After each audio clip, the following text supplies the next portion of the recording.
오늘 말씀은 창세기 27장의 말씀입니다. 창세기 27장의 말씀입니다. 이삭이 아이를 쉽게 낳나요? 쉽게 낳을 수 없었다고 이야기했어요. 불가능을 가능케 하시는 것들을 계속 보게 하시면서 하나님께서 어떻게 일하시는지 마치 보게 하시려고 하시는 것 같아요. 하나님께서 과시하시려고 하는 것이 아니라 하나님께서 얼마나 우리를 사랑하시는지 계속 성경 가운데 이야기하고 계시는데, 오늘 27장의 말씀은 좀 길어요. 그래서 27장 1절부터 17절을 먼저 읽고 또 좀 질문을 던져보고 이야기 나누도록 하겠습니다. 이삭 그리고 그의 아내 리브가 또 그의 쌍둥이지만 형인 에서 야곱의 이야기입니다. 그래서 성경을 바로 알아야 된다고 했죠. 이렇게 읽으면서 질문이 생겨야 돼요. 1절에 보면은 이제 이삭이 나이가 많이 들은 것을 알 수 있어요. 이삭이 나이가 많아서 눈이 어두워져서 시간이 지났다는 걸 알 수 있고, 또 장자 에서를 부른다는 것을 볼 수 있어요. 장자 에서가 옵니다. 2절에 보면 아버지 이삭이 말을 해요. 내가 죽을 날을 알지 못한다. 그죠? 근데 여러분, 이 이후에 이삭이 얼마나 더 살까요? 80년을 더 삽니다. 자, 3절에 보면 나를 위해서 사냥하라고 해요.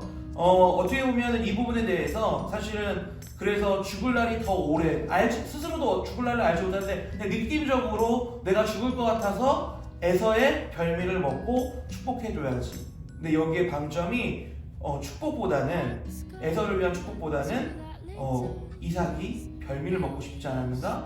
다시 한번 질문을 던지기도 하는데요. 아내 리브가가 그걸 들어요. 그리고 에서는 축복을 해주진 않으니까 나가요. 6절에 보면 리브가가 누굴 불러요? 둘째 아들 야곱에게 이 사실을 얘기합니다. 우리 성경을 보고 있죠? 그래서 별미를 먹고 축복을 하겠다고 얘기했다고 어머니가 둘째 아들 야곱에게 얘기해요.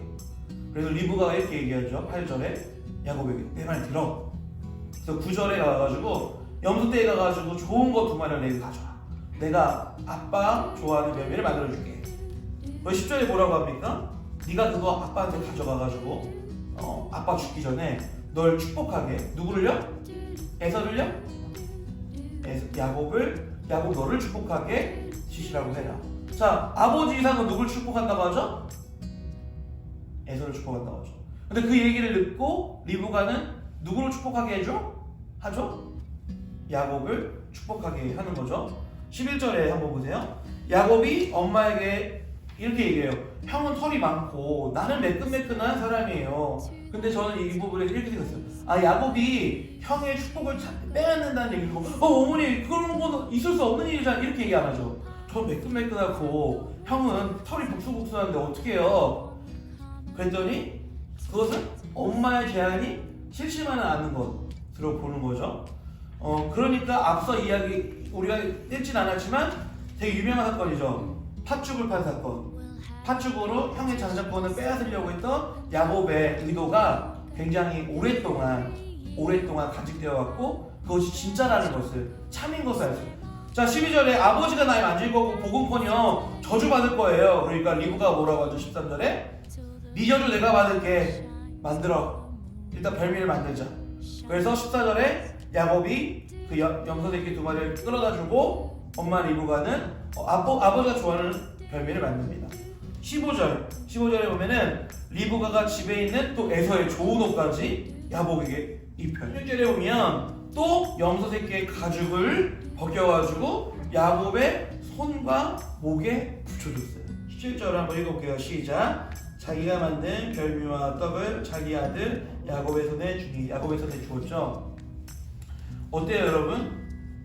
이 한 가족이 서로 다른 생각, 다른 이유들로 다른 자녀, 다른 부모를 따라요. 화목해 보이지 않습니다. 근데 이 가족이 어느 가족이죠? 모든 민족에게 복을 주어야 되는 아브라함, 이삭, 또 야곱의 가족이에요. 이런 일들을 통해서 무엇을 우리에게 이야기하시고자 하는지 우리는 분명히 제대로 성경 말씀을 통해서 보아야 된다고 생각됩니다. 18절부터 29절까지 읽어보도록 하겠습니다. 목사님 먼저 읽을게요. 18절에 야곱이 아버지에게 가고 이삭이 누구냐고 해요. 까지 이삭은 처음부터 이거 야곱인데? 이런 생각을 가지고 있는 것 같아요. 한번 보시죠. 음침한 BGM을 여러분 스스로 마음에 한번 깔아보세요. 스릴러 물처럼. 요즘에 그런 드라마가 엄청 많더라고요. 아무튼 야곱이 19절에 에서라고 해요. 별미를 드시고 내게 축복하라고 해요. 근데 저는 이런 생각했어요. 여러분 거짓말을 하면 조금 쫄려야 되잖아요. 에? 거짓말하는 적 없어요? 있죠. 목사님도 있거든요. 그럼 쫄려야 되잖아요. 그러면 그냥 내가 형의 어떤 장자권을 뺏는 되게 큰 일을 한다고 했을 때 사냥했다고 굳이 말해야 될까요? 그죠? 근데 되게 믿음의 조상의 그 후손인 야곱인데도 불구하고 굉장히 뻔뻔하다 생각이 들었어요, 목사님. 20절에 보면 이삭이 어떻게 이렇게 빨리 잡았냐고 해요. 근데 여러분 뭐라고 해요? 여호와께서 나를 순조롭게. 그러니까 되게 뻔뻔한 거짓말을 하고 있지 않아요, 야곱이요? 그러니까 이것을 통해서 무엇을 할 수 있어요? 굉장히 철저하고 굉장히 단호하고 형의 축복을 받으려고 했던 야곱을 볼 수 있어요. 20절에 보면 이삭이 어떻게 빨리 잡았냐고 했는데 또 거짓말을 하나님 덕분에 여호와 덕분에라고 여호와 이름도 망령되게 부른다고 저는 생각을 해요. 21절에 이삭이 야곱을 만져본다고 해요. 의심이 막 시작되고 있죠. 자, 이것까지 모자는 설계한 것을 여러분 보십시오. 만집니다. 계획대로 만져요. 이삭이 신대용 가는데 물증을 찾지 못해요. 음성은 야곱인데 손은 에서라고. 근데 그것은 이삭의 기력이 얼마나 세하였는지 우리는 볼 수 있어요. 23절에 축복합니다. 다시 묻습니다. 24절에 네가 에서냐? 여기까지 왔는데 야곱이 죄송합니다. 제가 당신을 속였습니다 아버지 이러지 않았죠? 자, 25절에 사냥한 고기를 가져오라고 해요. 포도주까지 가져갑니다. 26절에 보면 이삭이 와서 입 맞추라고 해요. 27절에 입을 맞추고 옷의 향취를 맡습니다. 그의 옷의 향취를 느끼는 순간 완벽하게 확인하고 축복을 시작합니다. 28절에 보면은 풍성한 곡식, 포도주 주기를 원합니다. 29절 여러분 앞서 말한 것처럼 이거 뭐예요? 하나님께서 아브라함을 통해서 모든 민족에게 복을 주겠다고 하고 그 모든 복을 주기로 받은 아브라함의 어렵게 낳은 정말 불가능하게 낳은 자식 이삭, 또 이삭의 자식 야곱에게 그 복이 전달됩니다. 근데 이삭은 에서인 줄 알고 줬잖아요. 에서한테 복을 줬잖아요. 이삭은 야곱인 걸 확인하고 축복을 줬단 말이에요. 그죠? 맞아요? 이삭은 에서인 줄 알고 복을 줬어요. 야곱이 머리를 닿았을 거 아니에요. 그죠? 그 복을 야곱이 받았대요. 누가 받았다고 생각하세요? 이삭이 생각하는 거고 하나님이 보셨을 때는 하나님이 생각한 건 야곱이라고. 역시 부장님이시죠. 박수 한번. 여러분 박수 한번. 근데 당시에 야곱과 리브가와 이삭과 에서는 각기 다른 생각을 했어요. 복이 임하였죠. 복이 선포됐죠. 근데 야곱의 인생이 또 도망자로서 또 들판과 오랜 먼 기간을 떠나가지고 또 라반 삼촌한테 또 아내를 주기로 했던 그 딸이 막 둘째가 자기 몇 년 동안 막 고생하고 막 그런 얘기 아시잖아요. 그 삶을 볼 때 계속 속임을 당하고 역으로 어머니를 오랫동안 보지 못하고 어머니를 보지 못하고 부모를 보지 못하고 형제를 보지 못하고 생이별을 하게 됩니다. 어떤 이유 때문에? 자신의 이익과 유익을 위해서 행했던 거짓말과 또 이삭은 에서를 편애하고 리브가는 야곱을 편애하는 한 가족 안에서 그럼에도 불구하고 서로에게 사랑을 나눠줘야 될 부모의 역할을 또 그 자식의 도리를 제대로 하지 못하는 것을 볼 수 있어요. 바로 이 본문 가운데 행하여지고 있는 이 어떻게 보면 너무나도 믿음의 사람들이라고 보여지지 않을 정도의 이 추악하고 서로의 이기와 시기와 다툼 가운데 한 가족의 기능이 깨어져 버리는 것처럼 보이는 오랫동안 생이별을 해야 되는 이 가정들 가운데 우리가 보아야 될 것은 무엇일까요? 한 범죄를 통해서 하나님께서 반드시 복을 주십니다 라는 걸까요? 아니라는 것이죠. 하나님이 잘 자연스러운 방법 가운데 아름답게 복을 주셨을까요? 사실 우리는 알 수 없지만 사실 그렇다고 봐야 되겠죠?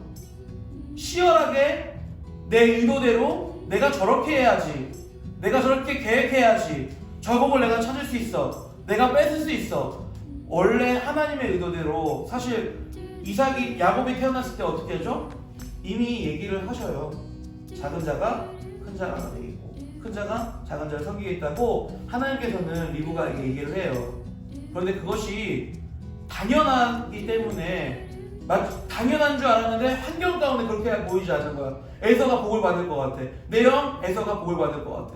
그래서 단팥죽을 팔고 옷을 입히고 별미를 입히고 매끈매끈한 털을 입혀가지고 그 연로하신 아버지를 속이는 그 추악한 범죄를 통해서 내가 복을 받을 수 있을 거야 라고 하는 그 생각이 과연 옳은 것일까 이야기했을 때 여러분은 알 수 있다는 것입니다.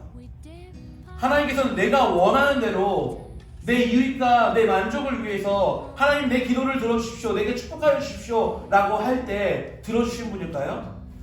들어주신 분이 아니라고 여러분은 아십니다. 모든 민족에게 복을 주시기 위해서 하나님께서는 치밀하게 계획하는 것이지 하나님은 절대 약하신 분이 아닙니다. 하나님께서 절대 실수가 없으신 분입니다. 모든 민족을 구원하게 될 하나님의 일을 내가 취하기 위해서, 내가 갖기 위해서, 내가 생각한 방법과 내가 모략한 계획으로 하나님 것을 받을 수 있다고 생각하는 것은 과연 믿음의 행위일까요? 어리석은 행동일까요? 물불을 가리지 않고 어떤 방법을 하더라도 내가 그 복을 받는 것이 옳은 것처럼 보이십니까? 절대 그렇지 않다는 것이죠. 하나님은 하나님의 일을 이루시는 분이에요. 누구를 통해서요? 우리를 통해서. 왜? 모든 민족에게 예수님의 이름을 선포해야 되기 때문에. 내 마음을 저울질하시는 하나님, 내 머리카락도 다 세시는 하나님은 우리의 마음의 심중의 중심을 분명히 아신다는 것을 우리는 기억하고 경계해야 됩니다. 무엇을 위해서요? 다시 오셔서 영원한 생명을 주실 때까지 이 땅에 믿지 않는 내 친구들과 내 지인들과 내 공동체들에게 우리는 비록 불완전하고 연약하지만 끝까지 다시 한번 믿음의 길로 돌아오기를 노력해야 된다는 것이죠. 오늘 예수님에 대해서 더 강조하지 않아도 여러분은 이 성경 얘기가 어떤 이야기인지 사실 대략 다 알고 계세요. 그런데 너무나도 은혜와 예수님에게 초점을 맞추다 보니까 오히려 이 인간의 추악함의 그 본성에 너무나도 쉽게 그냥 넘어갈 때가 있는 것 같아요. 우리가 언제나 항상 완전한 모습을 살아갈 수 없습니다.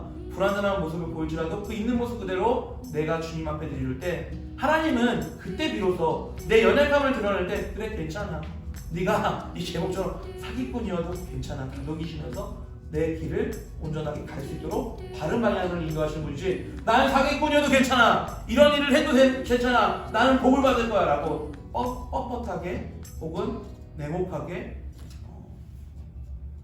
거짓 술수를 행하면 하나님께서 그것을 미워하신다는 것을 우리는 잘 알고 있습니다. 오늘 이번 한 주간 경계하며 살아갔으면 좋겠어요. 내가 복을 받기 위해서 어리석은 행동을 하지 아니하고 내가 이미 예수님이란 복을 받은 존재로서 살아갈 때 비록 그럼에도 불구하고 불완전한 모습이 내가 너무나도 거울에 비친 나처럼 잘 알잖아요. 하나님을 믿는다는 것이 항상 행복하고 복된 삶을 사는 것, 이 세상의 기준으로 사는 것은 아니라는 것을 우리는 알아야 됩니다. 하나님께서 진정으로 말씀하시는 그 복은 이 땅에 비루하고 남나고 실패자의 모습을 살아갈지라도 예수 그리스도를 아는 삶이 복된 삶이라는 것. 그래서 이 땅 가운데 실패자의 모습으로 억울한 삶을 살아갈 때가 여러분들 가운데 있을지라도 우리가 예수님을 알면 되는 것인데 그것을 참 받아들이기가 어려운 삶을 살아간다는 것을 우리 하나님도 다 아시니 여러분 염려하지 마십시오. 하나님 흠없이 아버지 우리가 살아가기 원하는 너무 흠이 많은 인생일지라도 하나님 우리를 사랑하셔서 다시 한번 양약받으시고 다시 일으켜 세워주셔서 이번 한 주간도 주님의 뜻에 따라 살아갈 수 있는 내 뜻대로 하나님의 뜻을 바꾸는 자가 아니라 하나님의 뜻대로 내 생각과 내 고집과 내 아집과 내 잘못된 계획들을 수정하며 살아갈 수 있는 우리 아이들 될 수 있도록 우리 선생님들 될 수 있도록 인도하여 주셔서 감사드리며 예수님의 이름으로 기도합니다.